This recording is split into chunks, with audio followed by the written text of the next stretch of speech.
राम जब समुद्र के किनारे पहुँचे हैं और समुद्र से रास्ता मांग रहे हैं,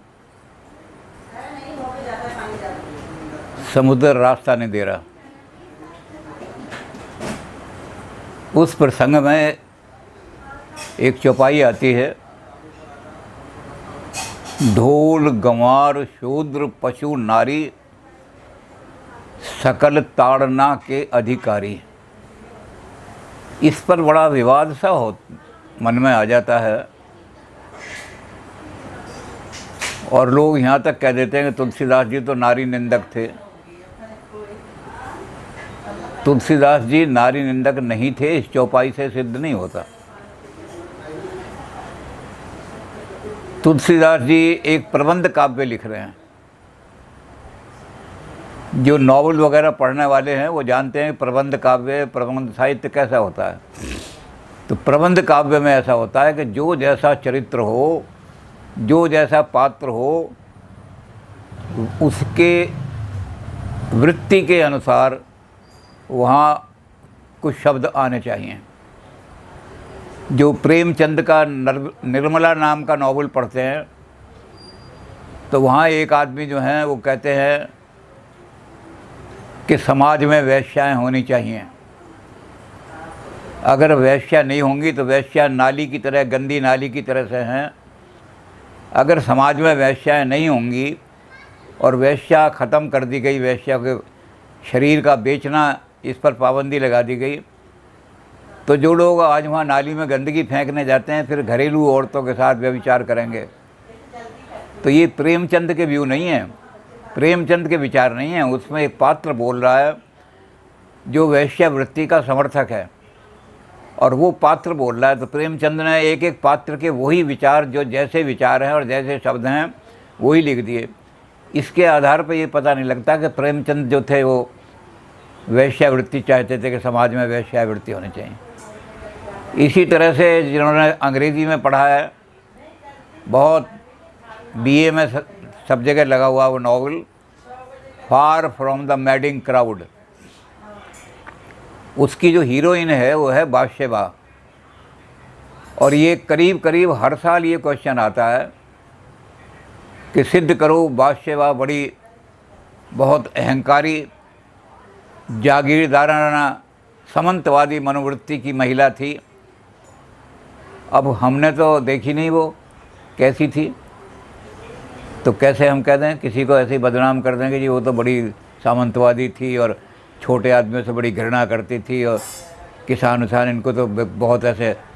तो हम फिर नावल में देखते हैं कि उसने बादशाह ने कहाँ कहाँ पर क्या क्या शब्द बोले हैं और किस किस के साथ कैसा कैसा व्यवहार किया है, तो अंत में लिख देते हैं। इससे सिद्ध होता है कि बादशाह ये हार्डी के विचार नहीं है, ये बादशाह को उसने वैसे का वैसे ही कर दिया क्योंकि वो दिखाना चाहते थे अपने नावल में कि बादशाह बहुत ही एक सामंतवादी परिवार की महिला थी और वो छोटे आदमियों को बिल्कुल घृणा करती थी। तो जैसे पात्र को जिस रूप में प्रदर्शित करना हो प्रबंध काव्य में, उसको उसी रूप में प्रदर्शित किया जाता है। अब शिव जी के बारे में जितनी श्रद्धा तुलसीदास जी की है, इतनी श्रद्धा शायद किसी की नहीं हो सकती। बहुत सारे लोगों ने तो यहाँ तक कहा कि तुलसीदास शैव थे, उन्होंने शिव जी की बड़ी आराधना की है। लेकिन तुलसीदास जी की रामायण में एक शब्द आता है, अब सुख सोवत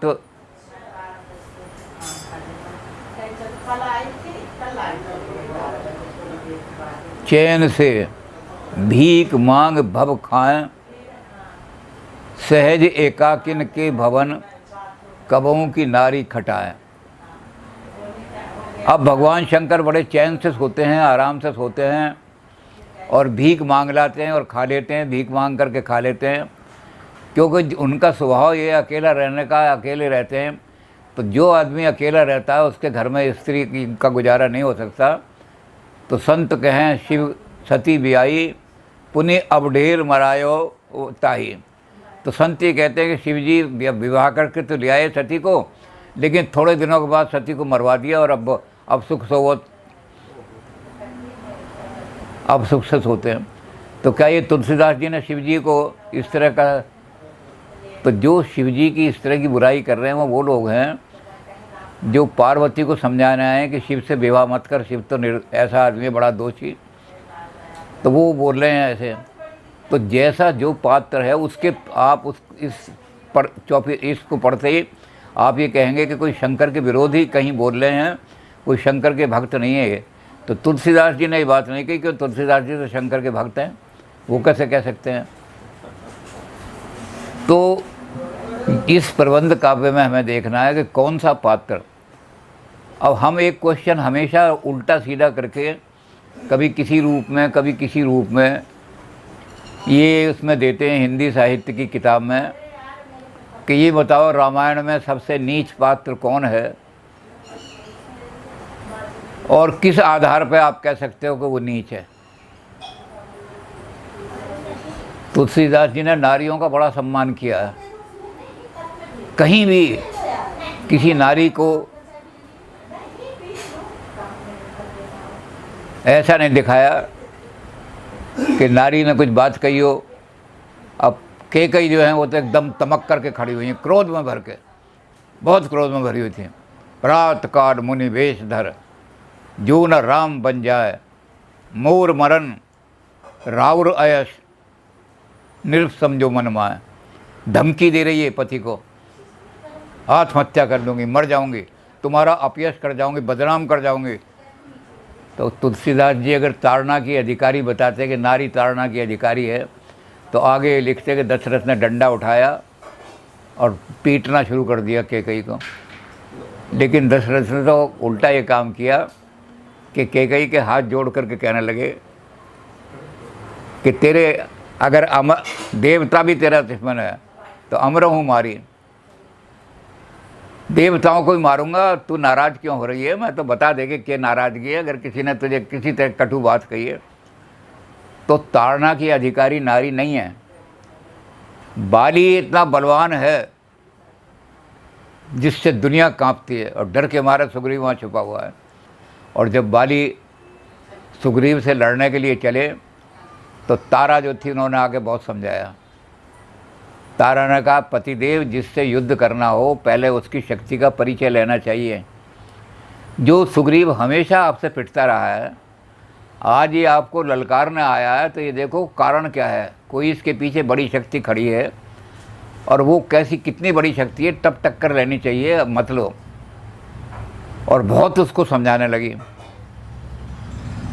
तो बाली ने डंडा नहीं उठाया मारने के लिए उसको, तारा को, बल्कि बाली कहने लगे कि अरे पगली, अगर राम कोई मनुष्य है तो मेरे आगे जीत नहीं सकता, मैंने हज़ारों मनुष्यों को मको मरोड़ के फेंक दिया।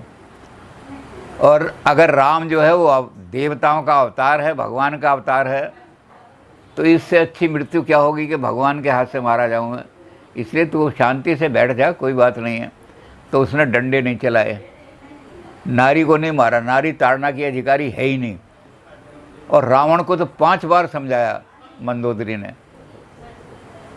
ताड़ना भी की मंदोदरी ने। जब सीता को मारने लगे थे मैं तनिया का नीत बुझावा, हाथ पकड़ के रावण का और नीति समझाई उसे कि इस तरह नारी पर हाथ नहीं उठाया करते हैं। और 5 बार उसको समझाया। लेकिन क्या होता था, रावण बजाय उसको मंदोदरी को डंडे से पीटता कि तू अकड़ दिखा रही है, मुझे इस तरह कह रही है। रावण का चले स्वभाव ममता अधिकाई, उस दिन ज़्यादा ममता दिखाते थे। अरे घबरा रही है तू, चिंता की बात नहीं, क्या है, तू तो बड़ी प्यारी मेरी औरत है, घबराती।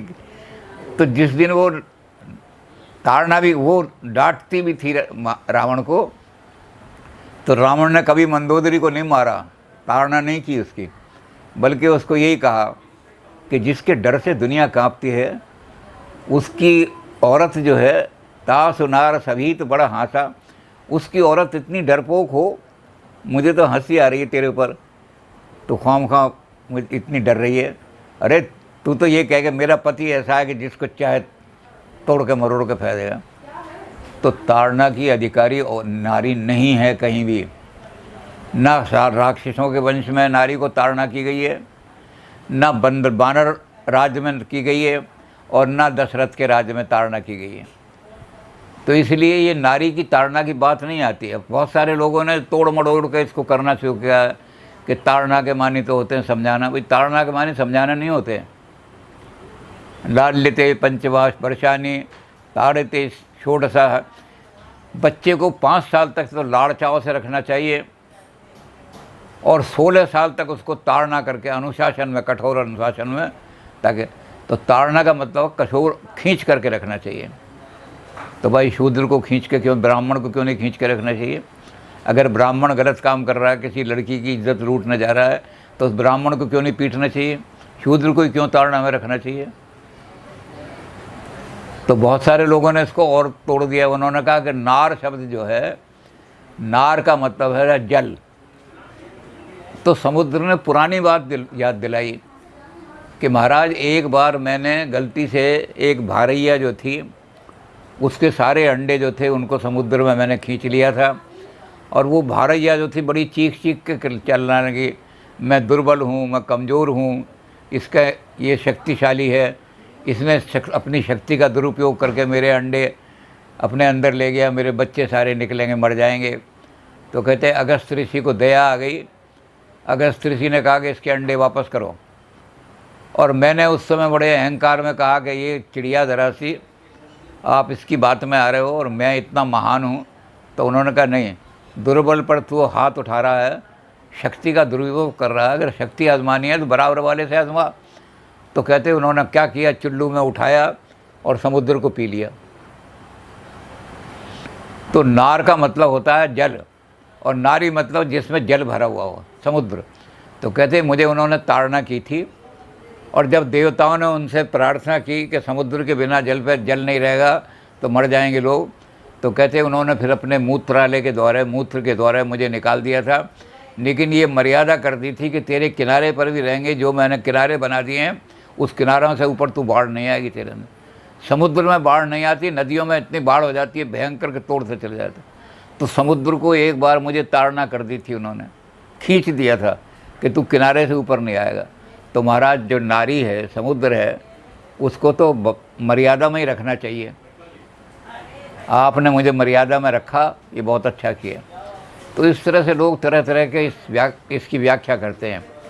लेकिन अगर वो इस लिहाज से देखें कि जैसे हमने कहा कि हम पूछते हैं कि बताइए कौन सा पात्र ऐसा है जो बहुत समुद्र में जिसको नीच कहा गया है, तो बच्चे एक ही जवाब लिखते हैं, काटे पे कदरी फरे कोटि जतन को सींच, विनय नमान खगेश तब डाटे पे नव नीच। ये नीच जो है उसको कहा गया समुद्र को। समुद्र ही ऐसा व्यक्ति है जिसके लिए नीच का। राम कभी रावण को भी नीच नहीं कहते, अपने दुश्मन को भी, उसको भी वीर कहते हैं कि वीर है वो और वीर श्रोमणी है वो। तो नीच जब उसको कहा तो नीच के लिए कोई बात ऐसी दिखानी चाहिए। जैसे मैंने कहा कि हम हार्डी के नावल में फिर वो बादशाह के सारा डायलॉग कोट करते हैं, उससे बताते हैं कि सामंतवादी वृत्ति की औरत थी। तो कोई ऐसा डायलॉग खोजना पड़ता है जिससे पता लगे कि समुद्र को नीच क्यों कहा राम ने। राम को क्या अधिकार था ये कहने का कि नीच है समुद्र। और विनय न माने जलधि जड़, इसकी बुद्धि पर जड़ता छाई हुई है, ये कौन इसको। इसलिए बोले राम सकोप भय बिन होए न प्रीत, भय दिखाओ, जूता दिखाओ इसको जब ये ठीक होगा। तो फिर ये होता है कि नीच क्यों कहा। तो आदमी के जो डायलॉग पढ़ते हैं हम नावल में या कविता में, तो उन डायलॉगों से पता लग जाता है कि ये आदमी के विचार बड़े नीच हैं। और फिर उसके आधार पर हम निर्णय देते हैं कि खान साहब जो थे वो वैश्यावृत्ति के समर्थक थे, क्योंकि वैश्याओं के यहाँ जाया करते थे, वहाँ ऐश लूटा करते थे। और अगर उनका वैश्यावृत्ति समाप्त हो गई तो खान साहब वैश्यावृत्ति के समर्थक है, प्रेमचंद नहीं है लिखने वाला। क्यों? क्योंकि उनके डायलॉग हमने बार बार वही कहते हैं कि वैश्याओं को ख़त्म मत करो, वैश्याओं को ख़त्म मत करो समाज में। तो ऐसे हर नावल में आपको मिल जाएंगे ऐसे पात्र। और फिल्मों में तो ख़ास तौर से जो विलेन होते हैं उनके वाक्य से ही और उनके व्यवहार से ही आप कहोगे कि ये विलेन है, हीरो नहीं है। तो वाक्य जब समुद्र ने ऐसे बोले होंगे जिसके कारण से उसे नीच कहा, तभी तो नीच कहा, नहीं ऐसी थोड़ी नीच कहा। तो ये वाक्य समुद्र ने बोला है। अब तक राम जो थे वो समुद्र को नीच नहीं कह रहे थे, लेकिन जैसे ही ये वाक्य बोला तो उन्होंने कहा इतने नीच विचार, नारी को ताड़ना में किसी ने रखा है आज तक? दशरथ ने नहीं रखा, रावण ने नहीं रखा, बाली ने नहीं रखा। तो नारी तो पूज्य है, नारी ताड़ना की अधिकारी कैसे हो गई? और तूने पता नहीं भारतीय संस्कृति में अगर ताड़ना के अधिकारी होते तो डंडे बजाते, कोई कमी थी उनके अंदर दशरथ के? तभी लाठी उठा लेते या तलवार उठा के उसके कहते कि कहीं तेरी अकल दुरुस्त कर दूँ, तू मुझे धमकियाँ दे रही है। तो नारी ताड़ना के अधिकारी कहीं नहीं है कोई। ये नीच आदमी ऐसा कहते हैं कि नारी जो है ताड़ना के अधिकारी है। इसी तरह शूद्र भी ताड़ना का अधिकारी नहीं है। शूद्र के साथ तो हमारे यहाँ सारा बताया है कि शूद्र के साथ तो बड़ी सिंपैथी होनी चाहिए। और विचार लिखें कि जब भी कोई उत्सव हो, उस बहाने से डिस्ट्रीब्यूटिव जस्टिस, शूद्र के घर अगर वो मालन आती है फूल लेकर के, तो मालन को जैसी आपकी हैसियत है 100 रुपये, 10 रुपये, 500 रुपये उसको दो। तो इनका पोषण करने के लिए बात बताया है। हमारे यहाँ ताड़ना की बात नहीं बताई, शूद्र को ताड़ना करो। इसी तरह गंवार है, गांव का आदमी है, सीता जी के पास गई हैं गंवारी, बिलग न मानो मान गंवारी, हम गंवारी हैं, बुरा मत मानना हमारी बात का। और सीता जी हंसने लगी, कोई बात नहीं। तो उन्होंने, सीता जी ने उनको क्यों नहीं मारा, ताड़ना क्यों नहीं करी उनकी?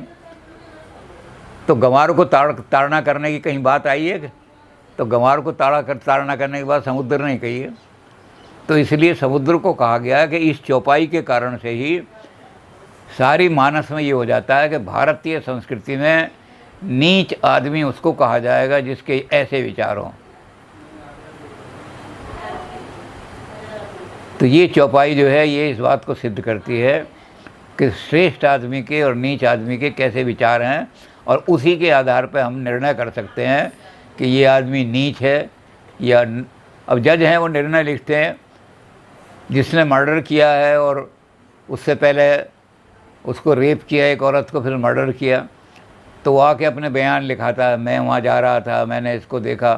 तो वो जज के बयान थोड़ी हैं कि जज ने इस तरह देखा और लड़की को पकड़ लिया और रेप किया, और जब लड़की ने चीखने लगी तो उसका गला दबा दिया। तो वहाँ तो लिखा जा रहा है मैं, और जज लोग कहें जी जज जो है इसने लड़की को मार दिया, रेप किया। वो जज के बयान नहीं है, वो जज वैसे ही लिख रहा है एक एक शब्द जैसा हुआ, और उसके आधार पर फिर वो निर्णय दे रहा है कि यही सच्चा दंड का अधिकारी है, इसको फांसी पर चढ़ा दी जाए। तो इसलिए जब हम देखते हैं सारा, तो हमें पता लगता है कि इतनी नीच बात करने वाला सारी रामायण में कोई नहीं है। और उसी के आधार पर उन्होंने कहा डांटे पे नव नीच। और आगे भी कहा शठ सन विनय कुटिल सन प्रीति। जो शठ होते हैं, मूर्ख होते हैं, जैसा ये समुद्र है, इसके साथ हमने गलती करी, विनय करी, बिल्कुल विनय नहीं करनी चाहिए। और जो कुटिल है, जो आदमी बड़ा कुटिल है, उस कुटिल के साथ कभी दोस्ती नहीं करनी चाहिए जैसा है। तो उसके साथ क्या करनी है, लक्ष्मण बाण सरासन आनो, लक्ष्मण मिला वो बाण लाओ, एक बाण से इसको सुखा दूंगा। तो ऐसे आदमी के साथ तो जूता लेकर के बात करनी चाहिए जिसके ये विचारों। ये राम ने किया है, राम ने धनुष उठा लिया, मार दूंगा तुझे। शठ के साथ विनय करनी नहीं चाहिए, शठ के साथ तो डांटे पे नवनीत। तेरा जैसा मूर्ख आदमी इस तरह की बात कर रहा है, तो तेरे आदमी को तो जूते से ही ठीक करना चाहिए, डांटे पे तू झुकेगा तो मानेगा। तो ये चौपाई हमारी रामायण में ये नहीं सिद्ध करती कि नारी की ताड़ना करो या शूद्र की, ये करती है कि इस चौपाई को बोलने वाले आदमी जिसके विचार ऐसे होंगे उसी को राम नीच कहेंगे और किसी आदमी को नीच नहीं कहेंगे। तो ये विवाद जो है, इसको ठीक तरह से अगर रामायण को पढ़ें तो विवाद उठेगा ही नहीं मन में।